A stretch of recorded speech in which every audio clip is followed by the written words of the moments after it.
Bajo el cielo plomizo de una tarde que agonizaba, la lluvia comenzó a caer con furia, como si el mismo cielo llorara la desgracia que estaba a punto de consumarse.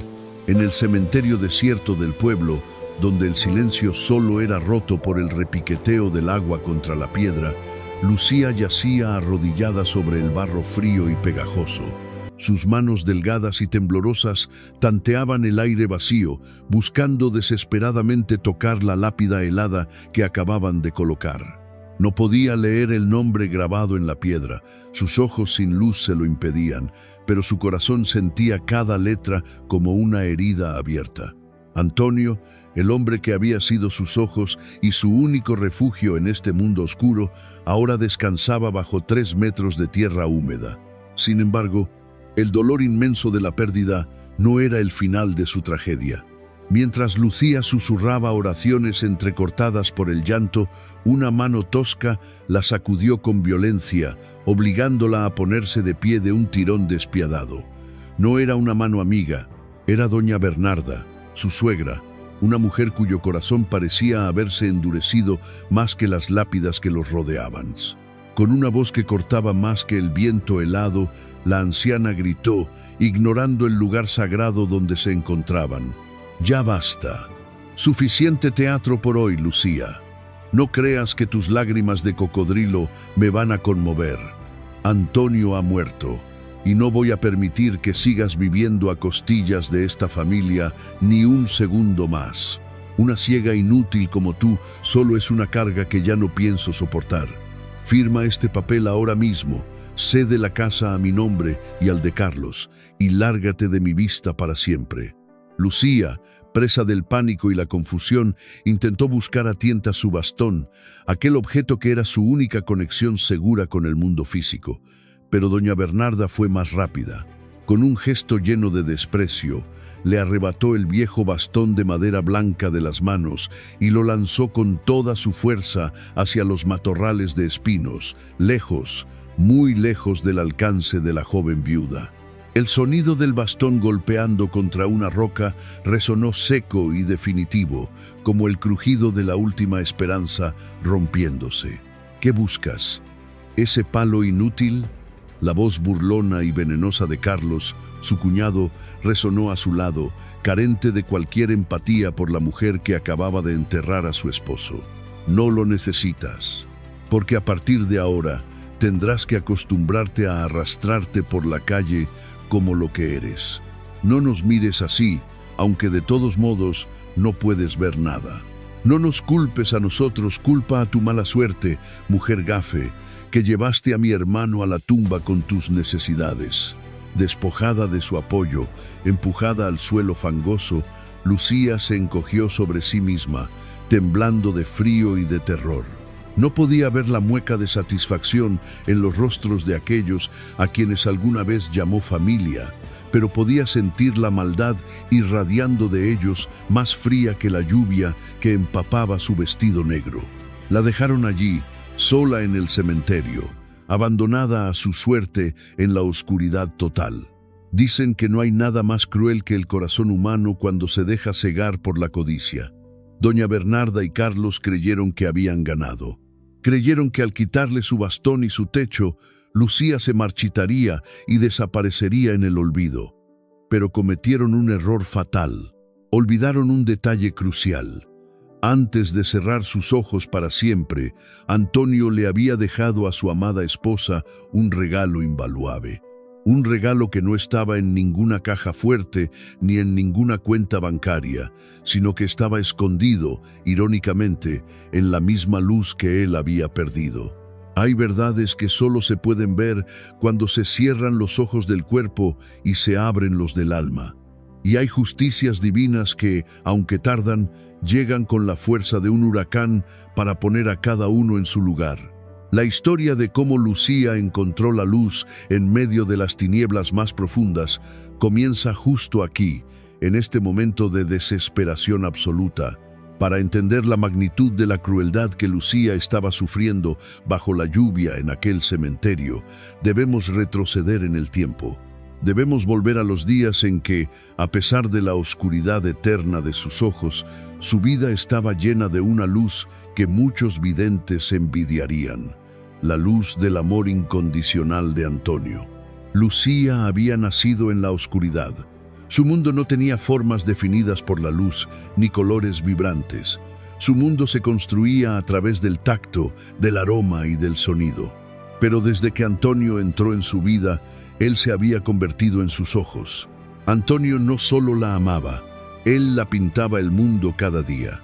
Recuerdo aquellas tardes de domingo en el pequeño jardín de su casa, esa casa que Antonio había comprado con tanto esfuerzo para alejarse de la toxicidad de su propia familia. Antonio solía sentarse frente a ella, tomaba sus manos suaves y las colocaba sobre los pétalos de una rosa recién abierta. «Siente esto, mi amor», le decía con su voz grave y tranquilizadora, una voz que para Lucía era el sonido más hermoso del universo. «Esto es terciopelo rojo. El rojo es como el calor del sol en tu mejilla al mediodía, intenso y apasionado. Y las espinas. Ten cuidado, aquí abajo. Las espinas son como la vida misma. A veces pinchan para recordarnos que la belleza hay que protegerla». Lucía sonreía, y en esa sonrisa Antonio encontraba la fuerza para mover montañas. Él le prometió una tarde, mientras le cepillaba su largo cabello negro: «Lucía, te juro por Dios que mientras yo respire, tú nunca estarás perdida en la oscuridad. Yo seré tu guía, tu bastón y tu luz. No dejaré que nadie te haga sentir menos por no poder ver». Pero esa burbuja de felicidad tenía espinas muy afiladas, y esas espinas tenían nombre: Doña Bernarda y Carlos. La madre y el hermano de Antonio nunca aceptaron el matrimonio.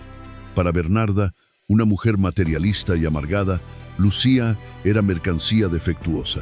Cada vez que visitaban la casa, el aire se volvía pesado. Bernarda no necesitaba golpear a Lucía para herirla. Usaba palabras, sabiendo que el oído de Lucía era extremadamente sensible. «Mira nada más, Antonio», solía decir Bernarda, paseándose por la cocina y haciendo sonar sus tacones con fuerza innecesaria. «El fregadero está sucio. Claro, como tu mujercita no ve, seguro te da de comer cucarachas y ni se entera. Para esto trabajas tanto, para mantener a una inútil que no puede ni coser un botón». Carlos, recostado en el sofá con los pies sobre la mesa, se reía con malicia. «Mamá tiene razón, hermano. Te buscaste una mascota, no una esposa. Ella es una carga. Deberías devolverla y buscarte una mujer de verdad, una que trabaje y traiga dinero a la casa, no una que te chupe la sangre». Antonio, siempre paciente pero firme, golpeaba la mesa. «Basta. En esta casa se respeta a mi esposa. Lucía ve con el corazón cosas que ustedes, con los ojos bien abiertos, son incapaces de ver. La bondad, la lealtad y el amor puro. Si vienen a insultarla, ahí está la puerta». Lucía, encogida en su silla, solía apretar las manos bajo la mesa hasta que los nudillos se ponían blancos. Se sentía culpable.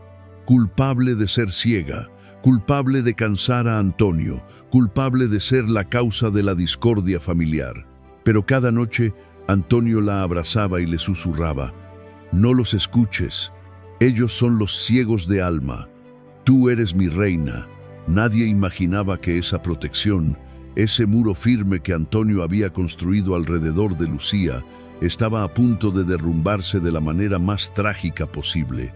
Era un martes lluvioso, idéntico al día del entierro, como si el clima presagiara la desgracia. Lucía estaba en casa, preparando el estofado que tanto le gustaba a Antonio. Se movía por la cocina de memoria, contando los pasos: 3 pasos a la nevera, 2 a la estufa, 5 al comedor. Todo estaba cronometrado en su mente. De repente, una sensación gélida recorrió su espina dorsal. Sin motivo aparente, el vaso de agua que estaba sobre la mesa resbaló y se hizo añicos contra el suelo. El sonido del cristal rompiéndose fue como un disparo en el silencio de la casa. Lucía se quedó paralizada, con el corazón latiendo desbocado. «Antonio», susurró, sintiendo una opresión en el pecho que le dificultaba respirar. El teléfono sonó. Ese timbre estridente que, a partir de ese día, se convertiría en el sonido de sus pesadillas. Lucía contestó con manos temblorosas. «Hola, Antonio, hablo con la señora Lucía de la Cruz», preguntó una voz desconocida y aséptica. «Le llamamos del Hospital Central. Su esposo, el señor Antonio, ha tenido un accidente de tráfico grave. Un camión perdió el control.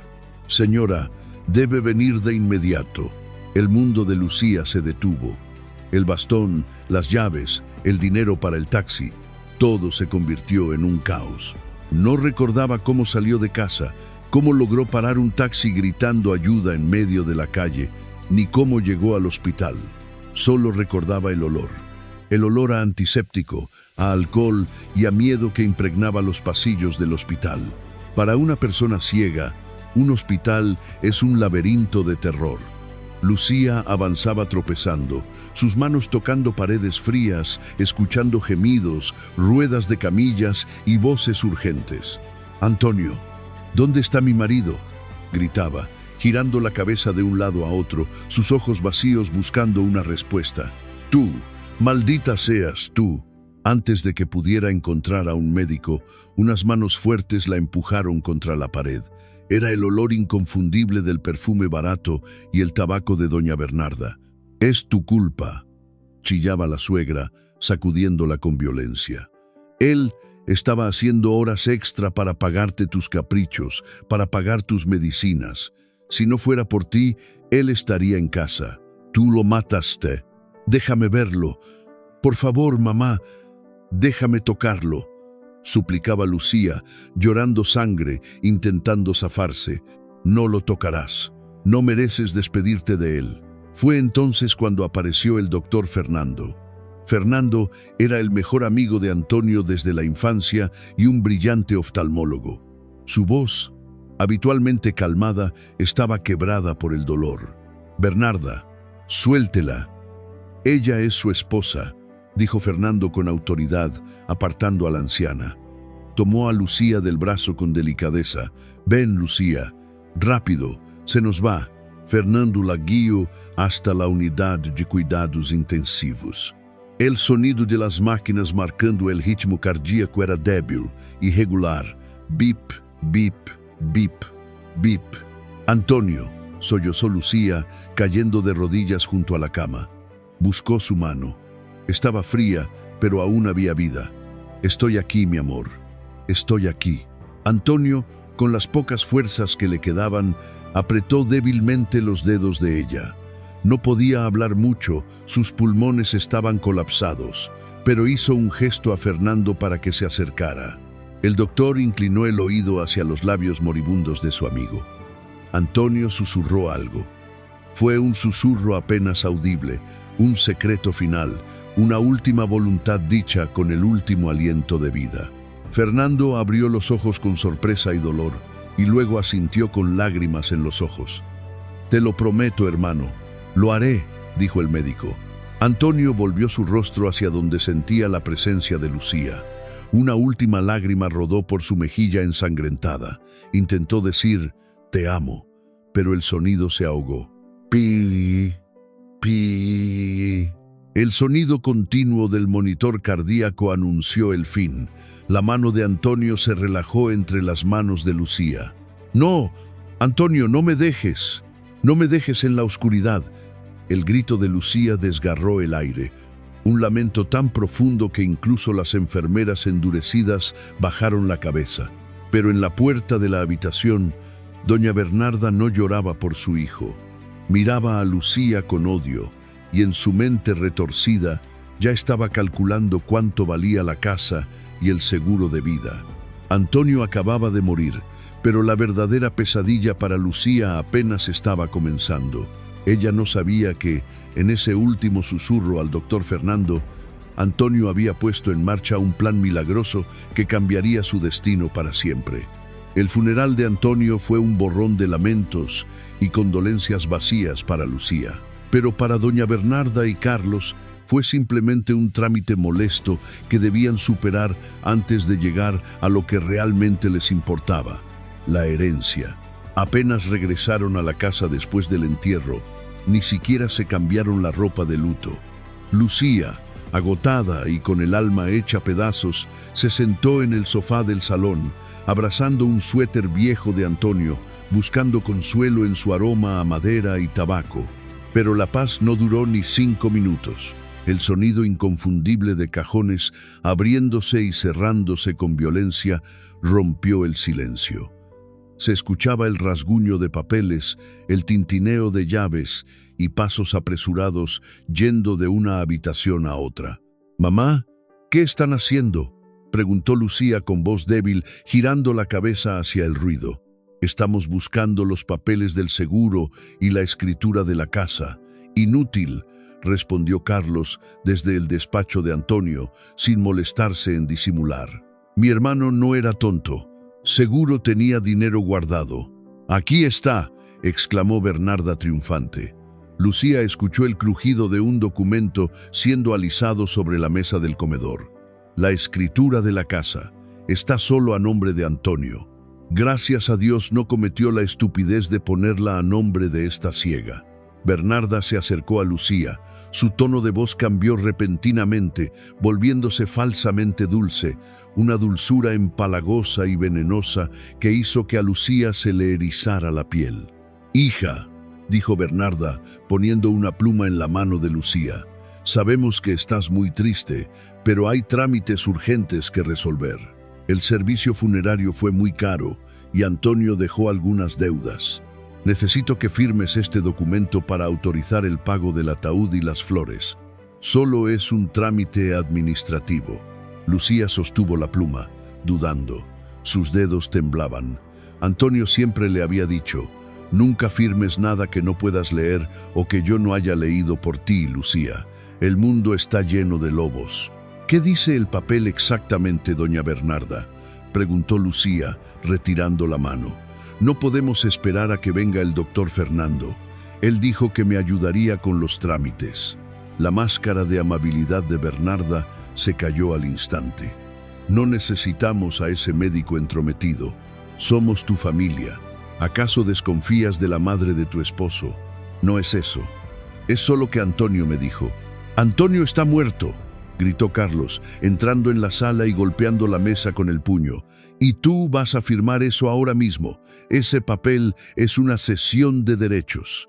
Si no firmas, el banco nos quitará la casa por las deudas y nos quedaremos todos en la calle. Firma». La mentira era evidente. Lucía, aunque ciega, no era estúpida. Sabía que Antonio era el hombre más organizado del mundo. La casa estaba pagada y no tenían deudas. Su intuición, agudizada por la falta de visión, le gritó: «¡Peligro!». Lucía soltó la pluma, dejándola caer al suelo. «No», dijo con voz temblorosa pero firme. «No voy a firmar nada hasta que mi abogado o Fernando lo revisen. Esta es la casa de mi esposo y es mi hogar». El silencio que siguió fue aterrador. Se podía escuchar la respiración agitada de Bernarda, cargada de ira contenida. «Ah, sí», siseó la suegra, acercándose tanto a la cara de Lucía que ésta pudo sentir su aliento rancio. «¿Así que te quieres poner difícil? ¿Crees que porque eres una lisiada te voy a tener lástima? Si no es por las buenas, será por las malas». La violencia estalló en la sala. Bernarda agarró a Lucía por el brazo con una fuerza descomunal, clavándole las uñas en la carne. «Levántate. Fuera de mi casa». «No. Suélteme. Esta es mi casa», gritó Lucía, tratando de aferrarse al sofá, a la mesa, a cualquier cosa que pudiera detener el arrastre. Carlos se unió a su madre. Entre los dos, arrastraron a la frágil mujer hacia la puerta principal. Lucía tropezaba, sus pies descalzos golpeaban contra los muebles. Se escuchó el sonido de tela rasgándose cuando su vestido se enganchó en el marco de la puerta.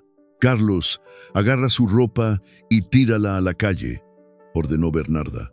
Carlos corrió a la habitación, tomó un montón de ropa de Lucía del armario y la lanzó hecha una bola hacia el patio delantero, donde la lluvia ya empezaba a caer con fuerza, convirtiendo el jardín en un lodazal. Llegaron a la puerta de entrada. Con un empujón final y humillante, arrojaron a Lucía fuera, haciéndola caer de bruces sobre los escalones de piedra mojados. El dolor agudo en sus rodillas y manos al impactar contra el suelo fue insoportable, pero el dolor en su alma era 1000 veces peor. «Por favor, no me hagan esto», suplicó Lucía, levantando la cara hacia donde creía que estaban ellos, con la lluvia mezclándose con sus lágrimas. «No tengo a dónde ir. Está lloviendo. No veo nada». Doña Bernarda se paró en el umbral, mirando hacia abajo con desprecio absoluto. «Eso hubieras pensado antes de negarte a firmar. Malagradecida. Ahora, que te mantenga la caridad pública. En esta casa no hay lugar para parásitos». ¡Pum! La puerta de roble macizo se cerró de golpe. El sonido del cerrojo girando 2 veces resonó como una sentencia de muerte. ¡Clac, clac! Lucía se quedó paralizada un momento, incapaz de procesar la brutalidad de lo que acababa de suceder. Se arrastró por el suelo mojado hasta llegar a la puerta y golpeó la madera con los puños. «¡Abran! ¡Por el amor de Dios! ¡Abran!». Nadie respondió. Solo se escuchó la risa cruel de Carlos desde adentro y el sonido de la televisión encendiéndose a todo volumen, como si celebraran su victoria. La lluvia arreciaba. El frío comenzaba a calar hasta los huesos. Lucía, empapada, temblando incontrolablemente, se dio la vuelta. Estaba en la oscuridad total, no solo por su ceguera, sino por la noche sin luna. Extendió las manos, gateando por el suelo fangoso del jardín, buscando desesperadamente algo conocido. Sus dedos tocaron la tela mojada de su ropa tirada en el barro. Abrazó las prendas contra su pecho y soltó un grito desgarrador, un aullido de dolor que se perdió en la tormenta. «Antonio, ¿por qué? ¿Por qué me dejaste sola? Sin bastón, sin dinero, sin abrigo y sin dignidad». Lucía se vio obligada a arrastrarse hacia la verja de la salida. El mundo exterior, ruidoso y hostil, la esperaba. Era el comienzo de su descenso a los infiernos, un camino necesario antes de poder ascender hacia la luz. La primera noche en la calle fue una eternidad oscura y congelada. Lucía, empapada hasta la médula, había logrado arrastrarse hasta el pórtico de una tienda cerrada. Se acurrucó allí abrazando sus rodillas, tratando de conservar el poco calor corporal que le quedaba. Sin su bastón, el mundo era un abismo de ruidos aterradores. Cada paso que se acercaba era una amenaza, cada ladrido de perro un presagio de ataque. Al amanecer, el hambre comenzó a morderle el estómago con la ferocidad de un lobo. El sol salió, pero para Lucía, el mundo seguía siendo gris y negro. Se puso de pie, apoyándose en la pared rugosa, y comenzó a caminar, sin rumbo, sin destino. «Por favor, ¿alguien me puede ayudar? Tengo hambre», susurraba, extendiendo una mano temblorosa al vacío. Pero la ciudad no tiene piedad con los débiles. La gente pasaba a su lado como ráfagas de viento. Algunos la ignoraban, otros murmuraban con disgusto. «Otra borracha, trabaja en lugar de pedir». Nadie se detuvo a ver que sus ojos estaban velados por la ceguera o que su ropa, aunque sucia de barro, era la de una mujer decente que había caído en desgracia. Al tercer día, la desesperación alcanzó su punto máximo. Lucía intentó cruzar una avenida guiándose por el sonido del tráfico. Creyó escuchar que los coches se detenían, pero calculó mal. Se. El chirrido de unos neumáticos frenando en seco le taladró los oídos. El parachoques de un autobús se detuvo a escasos centímetros de sus piernas. «Maldita sea, ¿estás ciega o qué? Quítate de en medio, loca», gritó el conductor, furioso. Lucía retrocedió asustada, tropezó con el bordillo de la acera y cayó de rodillas sobre el asfalto caliente. Las lágrimas brotaron de nuevo, mezclándose con el polvo de la calle. Sí, estoy ciega y estoy sola, pensó. Esa tarde, guiada por el repique lejano de unas campanas, Lucía llegó a las puertas de la vieja iglesia de San Judas Tadeo. Entró. El olor a incienso y cera derretida la envolvió como un abrazo maternal. Era el único lugar donde se sentía segura. Se arrastró hasta el altar lateral, donde sabía que estaba la imagen de la Virgen de Guadalupe. Cayó de bruces, su frente tocando el suelo frío de piedra. Estaba sucia, olía mal, tenía hambre y sed, pero su espíritu clamaba por algo más que pan. Madre Santísima. Comenzó a orar, su voz quebrada resonando en la iglesia vacía. No vengo a pedirte que me devuelvas la vista. Acepté mi oscuridad hace mucho tiempo. Tampoco vengo a pedirte riquezas. Vengo a preguntarte, ¿por qué? ¿Por qué me quitaste a mi Antonio? Él era mis ojos, mis manos, mi corazón. Sin él, soy como una hoja seca en la tormenta. Lucía sollozó. Un llanto profundo que nacía de las entrañas. Señor, Dios mío, dicen que tú no nos das una cruz más pesada de la que podemos cargar, pero esta cruz me está aplastando. Siento odio, Señor. Siento odio por Bernarda, odio por Carlos, y me duele el corazón porque Antonio no querría verme odiar. Ayúdame, Dios mío. Dame una señal, dame una razón para seguir respirando, porque hoy solo quiero cerrar los ojos y no despertar jamás. En ese momento de rendición total, Lucía sintió algo. No fue una voz del cielo, ni un trueno. Fue algo pequeño y cálido. Algo húmedo tocó su mano. Se sobresaltó. Bajó la mano con miedo y tocó un pelaje suave, huesudo y tembloroso. Era un perro callejero. El animal, quizás sintiendo el dolor de la mujer, se había acercado y le estaba lamiendo las heridas de los dedos. Lucía sonrió por primera vez en días. Acarició la cabeza del animal. Tú también estás solo, ¿verdad, pequeño? Tú también tienes hambre. Buscó en su bolsillo y encontró un trozo de pan duro que alguien le había dado horas antes. Lo partió en dos. Ten, come. Mientras el perro comía de su mano, Lucía sintió una paz extraña. Incluso en su miseria, aún tenía algo para dar. Mientras pueda dar, estoy viva, pensó. Y en ese instante de caridad, la puerta de la iglesia se abrió, dejando entrar una ráfaga de viento y unos pasos apresurados que cambiarían su destino. Los pasos resonaron con eco en la nave de la iglesia. Eran pasos firmes, rápidos, de alguien que buscaba con urgencia. Lucía, Lucía, esa voz. Lucía levantó la cabeza. Conocía esa voz. Era una voz que solía reír con Antonio en las barbacoas de los domingos. ¿Fernando? ¿Doctor Fernando? El doctor Fernando corrió hacia ella. Cuando vio el estado de la viuda de su mejor amigo, su ropa rasgada, su piel pálida y demacrada, acurrucada junto a un perro callejero, sintió que el corazón se le rompía en 1000 pedazos. «Dios mío, Lucía, mírate».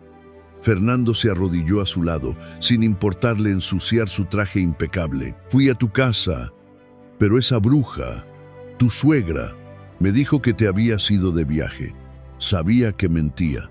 Llevo 3 días recorriendo los albergues, las plazas. Me echaron, Fernando», sollozó Lucía, aferrándose a la chaqueta del médico como un náufrago a una tabla. «Me quitaron todo. Me quitaron hasta el bastón. Lo sé, shh. Ya pasó. Estás a salvo ahora. Vámonos de aquí».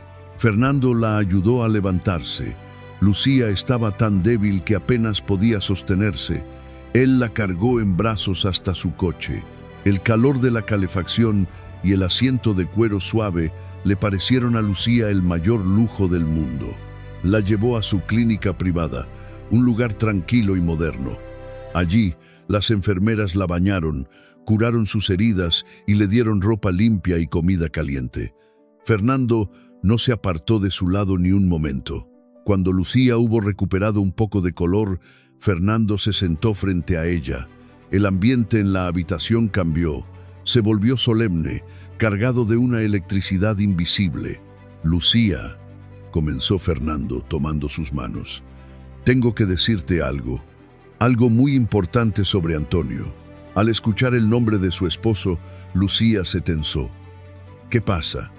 ¿Sufrió mucho antes de morir?» «No, no es eso. Escúchame bien. ¿Recuerdas que Antonio y yo hablábamos mucho en el hospital antes de que él entrara en coma?» Lucía asintió. «Antonio sabía que su familia nunca te aceptó. Él temía que, si algo le pasaba, ellos intentarían hacerte daño, tal como lo han hecho. Él siempre se sintió culpable por no poder darte la vista, por ser tú quien vivía en la oscuridad». Fernando hizo una pausa, tomando aire para lo que iba a decir. «Minutos antes de morir, Antonio me hizo jurar algo. Él firmó unos documentos de emergencia. Lucía, Antonio donó sus córneas y especificó, con todas las de la ley, que la receptora debía ser tú». El silencio en la habitación fue absoluto. Lucía abrió la boca, pero no salió ningún sonido. Su mente trataba de procesar la información. «¿Qué?», tartamudeó finalmente. ¿Sus ojos?» «Sí», confirmó Fernando, con voz suave pero firme. «Sus ojos estaban intactos. Hicimos las pruebas de compatibilidad genética y de tejido inmediatamente después de su fallecimiento. Es casi un milagro, Lucía, pero son compatibles. Extremadamente compatibles». Lucía se soltó de las manos de Fernando y se cubrió la cara. «No, no puedo. Fernando, son sus ojos, son sagrados. ¿Cómo voy a llevar yo los ojos de mi esposo muerto? Es como profanarlo». «No es profanación, es amor», exclamó Fernando, inclinándose hacia ella. «Es el acto de amor más puro que he visto en mi vida. Él quería ser tu luz, Lucía. Literalmente. Él me dijo, Fernando, si me voy, quiero que ella vea el mundo a través de mí. Quiero que vea las flores que le describí. Quiero que vea su propia belleza. Prométeme que la operarás». Lucía lloraba desconsoladamente, sacudiendo la cabeza. La culpa y el dolor se mezclaban con el asombro. «Él ya pagó todo, Lucía. Dejó un fondo reservado en el hospital hace meses, por si acaso. Él siempre pensó en ti. Si rechazas esto, estarás rechazando su último regalo, su última voluntad». Fernando esperó. Sabía que era un shock tremendo. Lentamente, Lucía bajó las manos. Sus ojos ciegos, nublados por las cataratas congénitas que la habían atormentado desde niña, miraron hacia la nada. Imaginó a Antonio. Imaginó su sonrisa. Imaginó que él estaba allí, diciéndole, «Tómalos, mi amor, son tuyos». Una calma extraña descendió sobre ella. ¿Podré verlo a él?», preguntó en un susurro. «No en persona, Lucía», respondió Fernando con ternura. «Pero verás fotos de él, verás los lugares que él amaba, y cada vez que te mires al espejo, verás su mirada devolviéndote el saludo». Lucía respiró hondo, apretó los puños y luego los relajó. «Hazlo», dijo. «Hazlo, Fernando. Quiero ver». El quirófano estaba sumido en un silencio reverencial, solo roto por el rítmico pitido de los monitores y el siseo del respirador artificial. El aire olía a ozono y desinfectante frío. Lucía yacía en la mesa de operaciones, su pequeña figura cubierta por sábanas verdes estériles, pareciendo más frágil que nunca. El doctor Fernando, con las manos enguantadas y levantadas, miró el rostro dormido de la esposa de su mejor amigo. Respiró hondo. No era solo una cirugía, era el cumplimiento de una promesa sagrada. «Guíame, Antonio», susurró detrás de su mascarilla quirúrgica. «Guía mis manos para que ella pueda ver el mundo como tú lo amabas». Bajo los efectos de la anestesia profunda, la mente de Lucía flotaba en un espacio sin tiempo. No había dolor, ni miedo, ni frío. Estaba en un prado vasto y cálido. Podía sentir la hierba suave bajo sus pies descalzos y el calor del sol en su piel, pero todo seguía siendo negro, como siempre lo había sido. De repente, una brisa suave le acarició la mejilla. Lucía, esa voz. Lucía giró la cabeza en su sueño. «¿Antonio? ¿Eres tú?» No podía verlo, pero sentía su presencia envolvente, fuerte y segura. Sintió sus manos, esas manos de carpintero aficionado que conocía de memoria, posarse suavemente sobre sus ojos cerrados. «No tengas miedo, mi amor», dijo la voz de Antonio, resonando no en sus oídos, sino en su alma. «He venido a darte lo que siempre te debí. Durante años, tú fuiste mi corazón. Ahora, déjame ser tu luz. Abre los ojos, Lucía. Ábrelos y mírame». En el mundo real, horas después, la cirugía había terminado. Éxito total. Pero el verdadero desafío estaba por venir. Pasaron días de recuperación en la penumbra de la habitación del hospital. Lucía tenía los ojos cubiertos por vendas gruesas. La ansiedad la devoraba. ¿Y si no funcionaba? ¿Y si Antonio se había sacrificado en vano? Llegó el día de la verdad. La habitación estaba llena de enfermeras expectantes. El doctor Fernando se acercó a la cama. Las cortinas estaban cerradas, dejando solo una tenue luz ambiental para no lastimar las retinas nuevas. «¿Estás lista, Lucía?», preguntó Fernando. Su voz temblaba ligeramente. Lucía asintió, apretando las sábanas con los puños hasta que sus nudillos se pusieron blancos. «Estoy lista». Fernando comenzó a cortar las vendas con unas tijeras de punta roma. Crac, crac, el sonido de la gasa cayendo. Capa tras capa, la oscuridad física comenzó a aligerarse. «Voy a quitar la última gasa. Mantén los ojos cerrados y ábrelos muy despacio cuando yo te diga», instruyó el médico. La última capa cayó. Lucía sintió el aire fresco tocar sus párpados por primera vez en días. «Ahora, Lucía, abre los ojos». Lentamente, temerosamente, sus pestañas se separaron. Al principio, todo fue un caos de manchas borrosas y dolorosas, un estallido de grises y blancos que la mareó. «No veo. Está todo borroso», gimió, el pánico subiendo por su garganta. «Tranquila, es normal. Parpadea, deja que tu cerebro aprenda a ver». Lucía parpadeó. Una vez, 2 veces. Las lágrimas lubricaron sus nuevos ojos, y entonces sucedió. Las manchas comenzaron a tomar forma. Los contornos se definieron. Vio una silueta blanca frente a ella. Enfocó. Vio un rostro con barba, ojos cansados y una sonrisa nerviosa. «F. ¿Fernando?», susurró Lucía. Fernando rompió a llorar. «Sí, Lucía, soy yo». Lucía miró a su alrededor. Vio el color azul de las paredes. Vio el vaso de agua en la mesita de noche, brillando como un diamante. Vio sus propias manos, llenas de cicatrices de la vida en la calle, pero hermosas. «Veo», gritó, y su grito fue una mezcla de risa y llanto histérico. «Fernando, puedo ver mis manos, puedo ver la luz». Se levantó de la cama tambaleándose y corrió hacia la ventana. Apartó la cortina un poco. Un rayo de sol de la tarde entró y golpeó su rostro. Vio las partículas de polvo bailando en la luz. Vio el verde de los árboles afuera. Vio el cielo, ese inmenso lienzo azul que Antonio le había descrito 1000 veces como el techo de Dios. Cayó de rodillas, cubriéndose la cara, abrumada por la belleza del mundo y el dolor de la ausencia, porque sabía que estaba viendo ese cielo azul a través de las córneas de Antonio. Él estaba allí, literalmente, siendo parte de su milagro. «Gracias, Antonio», sollozó. «Es hermoso, el mundo es hermoso». 2 semanas después, Lucía era una mujer nueva. No solo veía físicamente, sino que su postura había cambiado.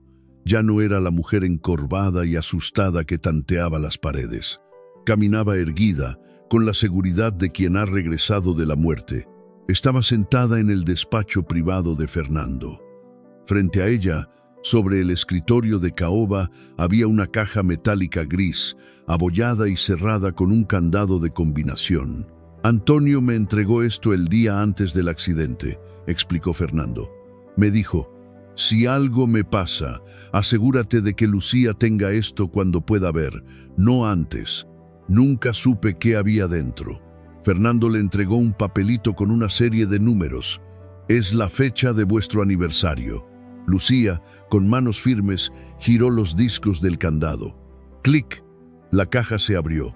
Dentro no había joyas, pero había algo mucho más valioso. Papeles. Muchos papeles. Y un sobre grueso lacrado. Lucía tomó el primer documento. Era un testamento notariado. Lo leyó con sus propios ojos, devorando cada palabra legal. Yo, Antonio García, en pleno uso de mis facultades, declaro como heredera universal y única de todos mis bienes presentes y futuros a mi esposa, Lucía de la Cruz. Desheredo expresamente a cualquier otro familiar por causas de indignidad. Lucía jadeó. La casa. La casa siempre fue mía. Ellos lo sabían. Bernarda y Carlos sabían que si yo firmaba esa renuncia, perdía todo. Debajo del testamento había una póliza de seguro de vida. La cifra hizo que Lucía abriera los ojos desmesuradamente. Era una suma millonaria. Antonio había estado pagando una prima altísima en secreto durante años, privándose de lujos para asegurar el futuro de ella. Pero había más. Al fondo de la caja había una carpeta roja titulada Pruebas. Lucía la abrió. Eran estados de cuenta bancarios, copias de correos electrónicos y fotos. ¿Qué es esto?, preguntó. Fernando se inclinó para mirar. Su rostro se endureció. Dios santo. Antonio estaba investigando a su propio hermano. Los documentos revelaban una verdad oscura. Carlos no solo era un vago, era un criminal. Había estado robando sistemáticamente dinero de la pequeña empresa familiar que Antonio gestionaba.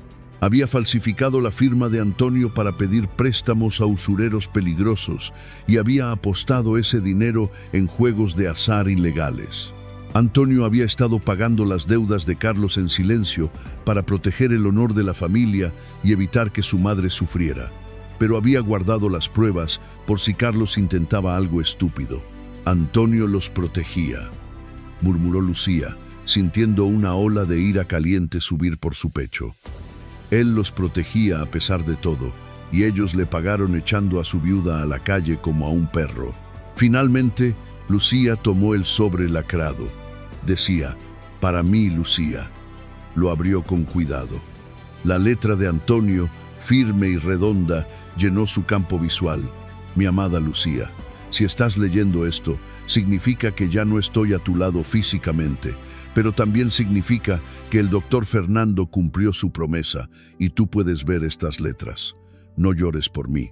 Mi vida fue completa porque tú estuviste en ella. Pero conozco a mi madre y a mi hermano. Sé que son capaces de cosas terribles cuando no estoy para frenarlos. Por eso preparé esta caja. No te dejé desamparada, mi amor. La casa es tuya. El dinero es tuyo. Úsalo para vivir, para ser feliz, para ver todas las maravillas que te describí. Y sobre Carlos y mamá, perdónalos si puedes, pero no dejes que te pisoteen. Tienes la verdad en tus manos. Ahora tienes el poder. Defiéndete. Sé fuerte. Te amaré hasta que se apaguen las estrellas. Tuyo siempre, Antonio. Lucía bajó la carta. Una lágrima solitaria rodó por su mejilla, pero no era una lágrima de desesperación. Era una lágrima de despedida a su antigua yo. Levantó la vista hacia Fernando. Sus nuevos ojos, los ojos de Antonio, brillaban con una determinación feroz que asustó incluso al médico. ¿Estás bien?, preguntó él. Lucía cerró la caja de golpe. El sonido fue como un disparo. Estoy mejor que bien, Fernando, dijo con una voz fría y clara como el cristal. Llame a su abogado y llame a la policía. Vamos a ir a mi casa. Tengo una visita pendiente con mi querida suegra. Mientras Lucía descubría la verdad en la oficina del doctor Fernando, en la casa que Antonio había construido con tanto amor, se celebraba una fiesta grotesca. Doña Bernarda y Carlos habían decidido no esperar más. Habían encontrado un comprador dispuesto a pagar en efectivo por la casa, una suma muy inferior a su valor real, pero suficiente para saldar las deudas de juego de Carlos y permitirles darse una vida de lujos momentáneos. Estaban en el salón, bebiendo champán barato y comiendo mariscos, con la música a todo volumen para ahogar cualquier remordimiento de conciencia.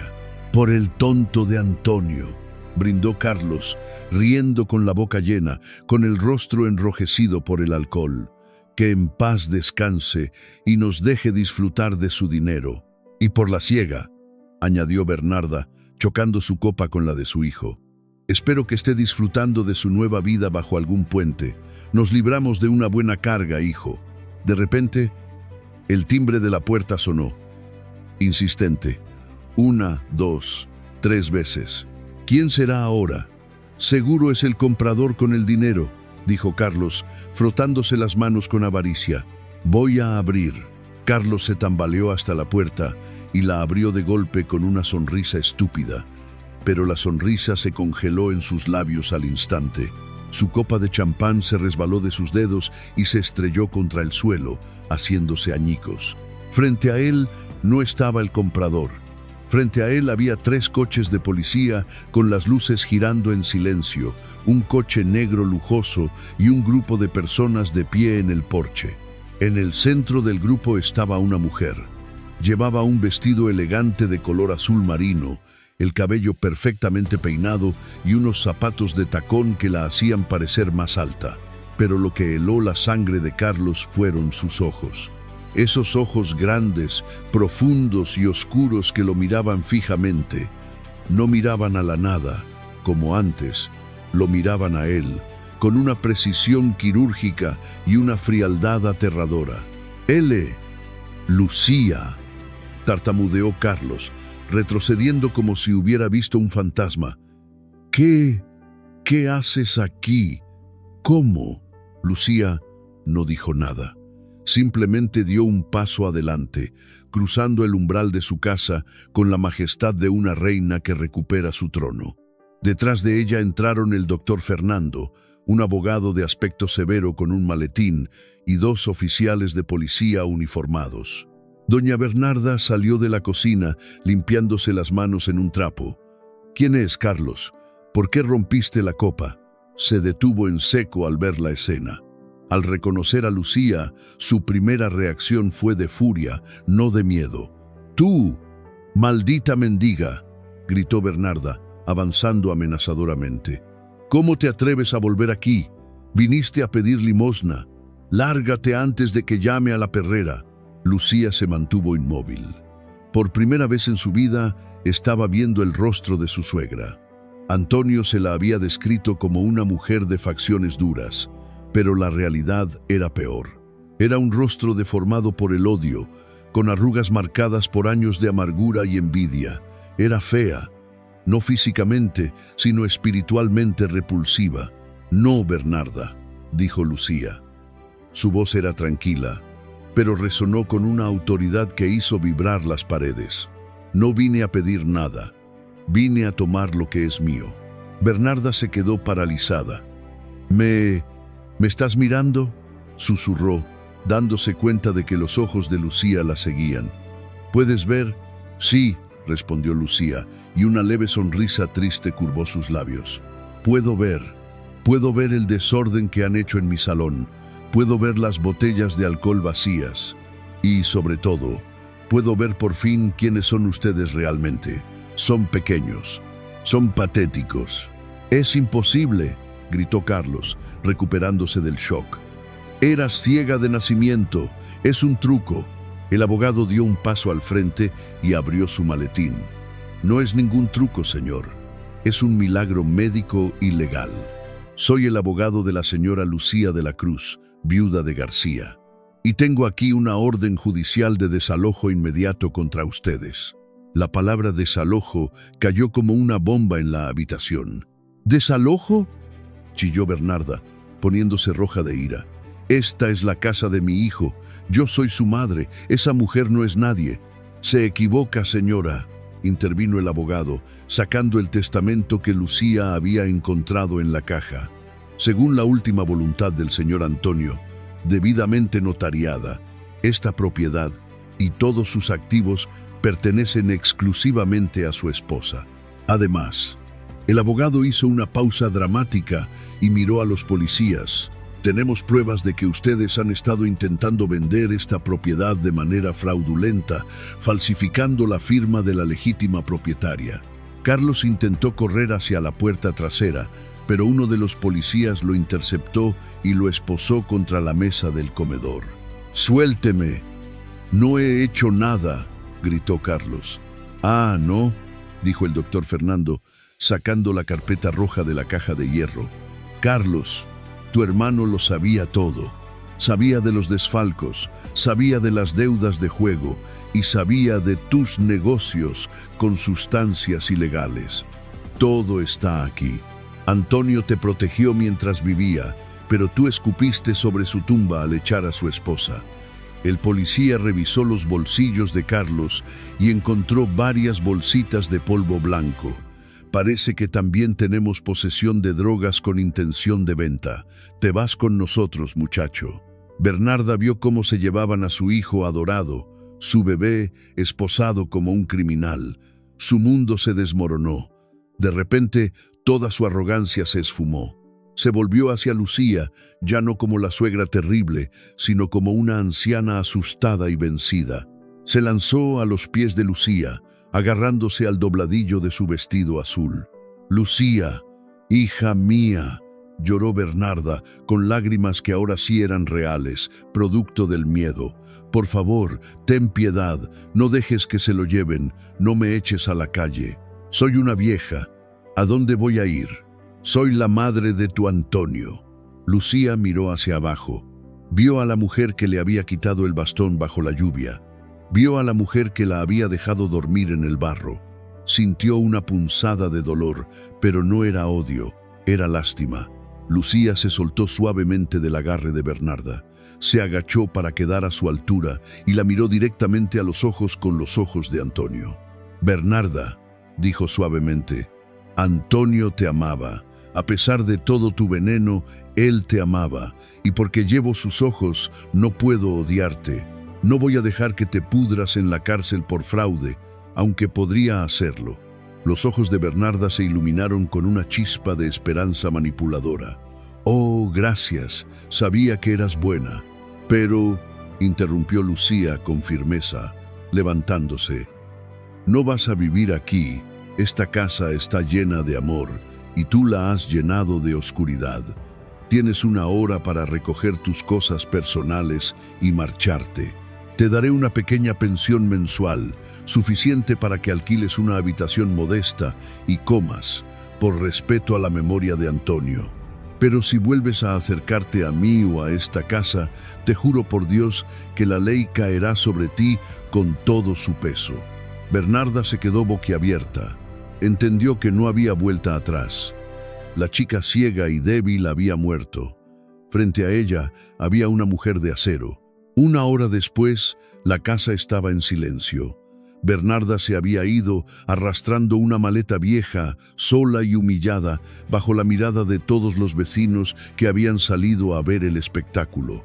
Carlos estaba en una celda. Lucía cerró la puerta. Se quedó sola en el salón. Caminó lentamente hacia la chimenea, donde había una foto de Antonio. La tomó entre sus manos y la miró. Realmente la miró por primera vez. Vio su sonrisa cálida, sus arrugas de expresión, la bondad en su mirada. «Hola, mi amor», susurró Lucía, acariciando el cristal del marco. «Ya están fuera, la casa está limpia, y yo estoy viendo tu rostro. Eres tan guapo como me imaginaba». Se acercó a la ventana. La lluvia había cesado. Las nubes se estaban abriendo y un rayo de sol dorado iluminaba el jardín. Un arco iris brillaba en el horizonte. Lucía sonrió. Sabía que el camino no sería fácil, pero ya no tenía miedo. Tenía la fuerza de dos almas en un solo cuerpo. El sol brilla radiante sobre la antigua casa de Antonio y Lucía. Pero ya no es solo una casa. Hay un letrero de madera tallada a mano en la entrada que dice Fundación Antonio García, luz en la oscuridad. El jardín, antes descuidado y lleno de barro, ahora es un paraíso de flores aromáticas. Lavanda, jazmín, rosas. En el césped, varios niños y ancianos ciegos están sentados, aprendiendo a leer braille o escuchando audiolibros. Lucía camina entre ellos. Ya no viste de negro luto, sino con un vestido amarillo brillante, el color del sol que Antonio tanto amaba. Se detiene junto a una niña pequeña que está frustrada intentando usar su bastón. Lucía se agacha, poniendo su mano sobre la de la niña. Paciencia, pequeña, dice Lucía con dulzura. El bastón no es un palo, es una extensión de tu brazo, es tus ojos en el suelo. La niña levanta la cabeza, sus ojos nublados, buscando la voz. ¿Tú también eras ciega, señorita Lucía? Sí, responde Lucía, mirando el cielo azul con gratitud.